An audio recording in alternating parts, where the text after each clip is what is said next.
Okay, we're starting the section called 3-5 credit cards, and this is going to talk about how to build your credit, what the parts of credit cards are, etc. So let's take a peek.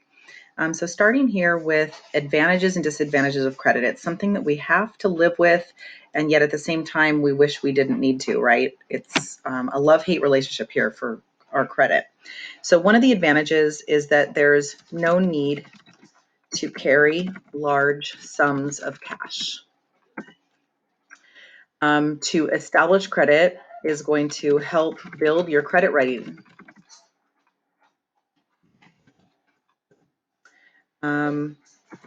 Customers will receive a statement of all purchases and payments. So it's kind of nice to have a record. It makes it possible to buy a house or a car later.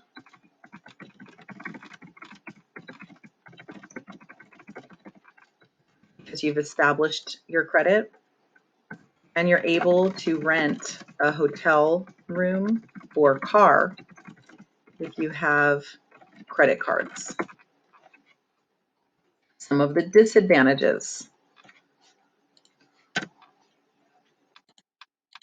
of credit are as follows. Some places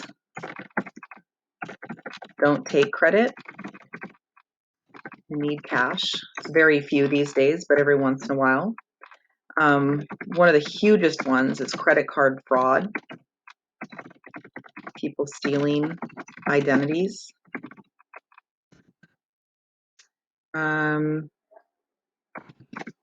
I'd say another huge one is you can get in over your head.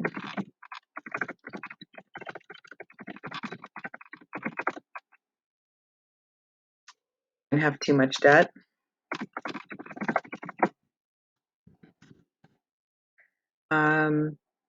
Impulse buying. For some reason, it's easier with a credit card than with cash coming straight out of your account. You can lose the card, and that there are fees and interest on the money you spend, unless you're smart about when you pay it off.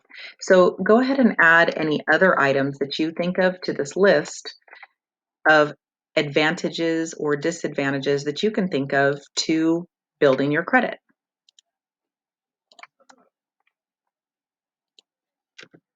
All right, next we're going to look at how to build your credit history. So especially for you guys being really young and just getting started. So one of the best ways is doing a secured credit card through your own bank. Secured means backed by your own money.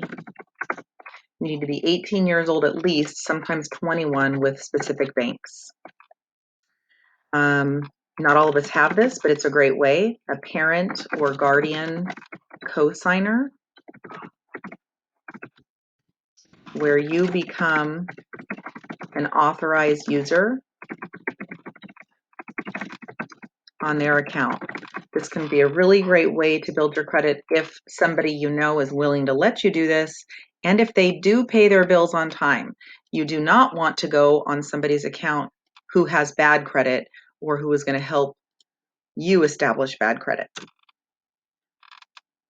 When you get to college campuses, they sometimes have student cards that are offered to you. And what are some good ways to build a credit history once you've established this? It would be to only run up half the balances and try to pay off the balance completely each month. That way you're going to try not to overspend or get in over your head. Many people I know, their first credit lines are purchasing furniture or electronics on installment loans through the store. So a furniture could be like a mattress store or a couch store. And so buying furniture on an installment plan or electronics on an installment plan, they sometimes don't require you to have any credit history, and you can start as that, as long as you make sure it's a payment that's low enough that you can afford. So these are just some quick ideas of how to build your credit history. Here's the different parts of a credit card. You're going to have the name of your card, and your card will be printed on the front. This would be the number you type into a debit or credit card when you're paying online. You need to put this date of when it's good through. And whatever your cardholder name shows, that's what you would type in when you're buying something online as well. On the back has this security code, also called a CVV. They need this 3-digit code sometimes for online purchases as well. And then here's the signature box. Ms. Sanchez actually puts CID, and then I sign it. But by putting CID in bold permanent marker here, I'm asking whoever I hand my credit card to ask to see my ID to make sure it's not somebody stealing my identity. All right, the CVV number is the credit verification value. It's the 3-digit security code that's on the back of the card.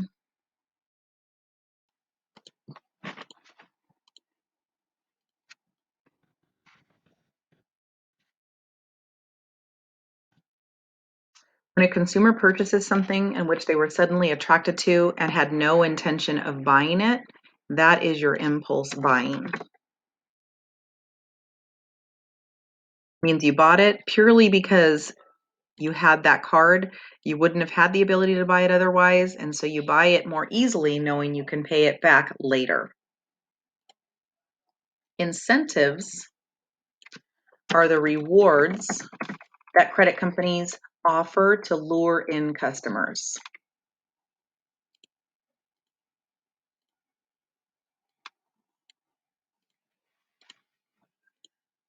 Let's put a couple of examples down. This could be low initial rates, like 0% interest or whatever they might advertise. It could be travel miles, like airplane miles. It could be free t-shirts, free water bottles. You never know what they might be offering as incentives to try to get you to switch over to their card. Incentives cause consumers to use their credit cards in lieu of cash. They generate increased merchant fees for the credit card company, and they also may cause some consumers to increase their debt. So just be wary of the incentives and why you're getting the card in the first place. Revolving charge account. It's a type of credit card where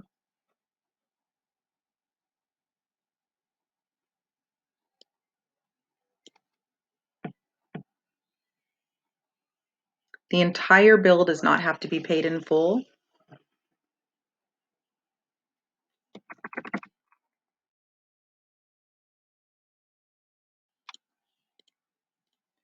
Each month, there is a minimum monthly payment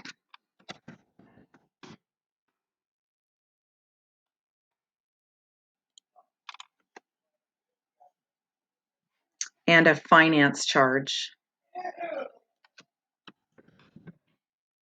the month following. So again, it's the nice thing about credit that we can pay it later, but be careful with this. You do not have to pay the entire bill each month, but I recommend it especially at the beginning when you are just establishing credit.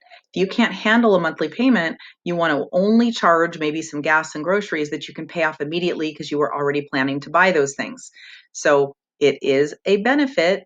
We don't have to pay the entire bill, but be careful with getting caught up in that. Average daily balance is the average of the amounts you owe each day of the billing cycle.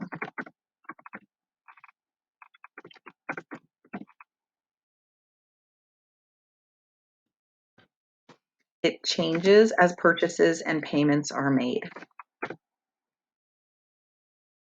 The billing cycles for your credit card are on the monthly, so it could be a 30-day billing cycle, it could be a 31-day billing cycle, depending on the month. The Truth in Lending Act protects you if your card is lost or stolen. If this happens, you should notify the creditor immediately. because any charges that are made by unauthorized users after you report it, you do not have to pay back. You are not responsible for any of the charges that occur after you notify them. And if you don't notify them, you are responsible for the charges. So definitely make sure you call right away if you know it's been lost or stolen.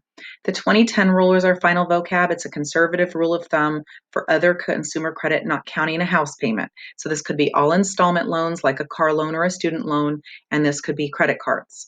This means that your total household debt, not including your house payment, should not exceed 20% of your net income. Remember, gross income is your total salary. Net income is the amount of money you actually get on your paycheck after taxes have come out. Ideally, monthly payments should not exceed 10% of the net income.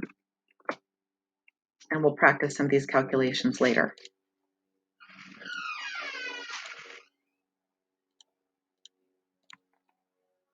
The Truth in Lending Act also requires all creditors to disclose key information about credit card fees.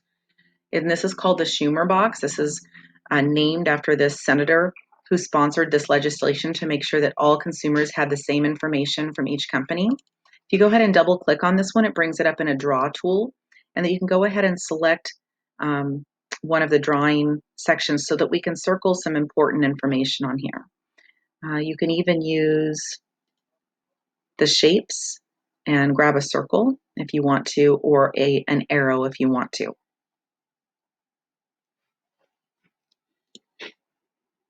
So for example, this APR, definitely one of your most important things on there.